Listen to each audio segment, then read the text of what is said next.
Around the world, wild boars have become one of the most pressing wildlife challenges of our time. What was once a respected game species has now grown into a crisis affecting farmers, ecosystems, and wildlife managers alike.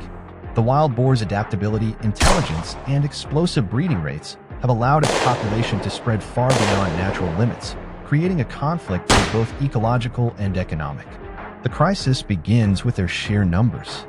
A single sow can produce 2 litters each year, often with 6 to 12 piglets at a time. Within just a few years, a small population can multiply into thousands. In many countries, populations are doubling annually, outpacing the capacity of natural predators and human control efforts. Unlike other wildlife, wild boars thrive in almost any environment: dense forests, open farmland, even the edges of towns and cities. This resilience has transformed them into one of the most invasive species on the planet. For farmers, the cost of this crisis is devastating.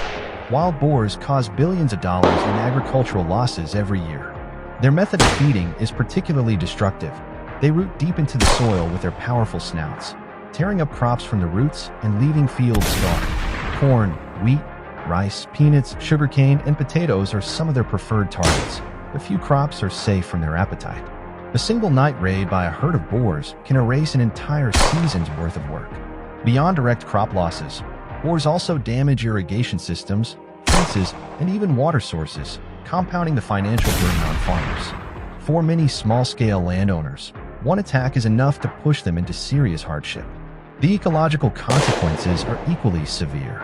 By disturbing soil and vegetation, wild boars disrupt native habitats and reduce biodiversity. They consume bird eggs, reptiles, amphibians, and small mammals, competing with native predators and collapsing delicate food chains. Their wallowing in rivers and wetlands pollutes water, threatening fish and aquatic ecosystems. In many regions, the spread of wild boars is compared to a slow-moving natural disaster, reshaping landscapes and endangering species that have thrived for centuries. Wildlife management agencies are caught in a difficult balancing act.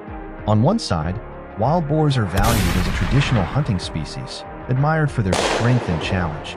On the other side, their unchecked population poses an enormous threat. Standard hunting alone is rarely enough to keep numbers in check. Some regions have introduced night hunts, bounty programs, or even aerial culling to reduce populations.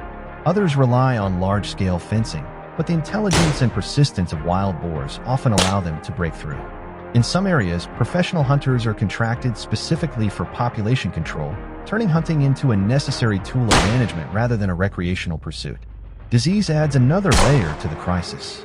Wild boars are known carriers of dangerous pathogens, including African swine fever and foot-and-mouth disease, which can devastate livestock industries. The spread of these diseases through boar populations not only endangers farm animals, but also places a strain on global food security. For wildlife managers, preventing outbreaks has become as urgent as protecting crops and habitats. Yet, despite the destruction they cause, wild boars remain remarkably resilient. Their intelligence, social structure, and ability to adapt ensure that every management effort is met with new challenges. The crisis is ongoing, and solutions must combine science, policy, and traditional hunting practices. Without coordinated management, wild boars will continue to spread, threatening farms, ecosystems, and rural communities. In the end, the story of wild boar hunting is not simply about pursuit. It is about survival. It is about farmers protecting their livelihoods, ecologists defending fragile ecosystems, and hunters playing a vital role in population control. The wild boar crisis is one of the greatest wildlife management challenges of our time. It reminds us that the line between balance and chaos in nature is thinner than we often realize.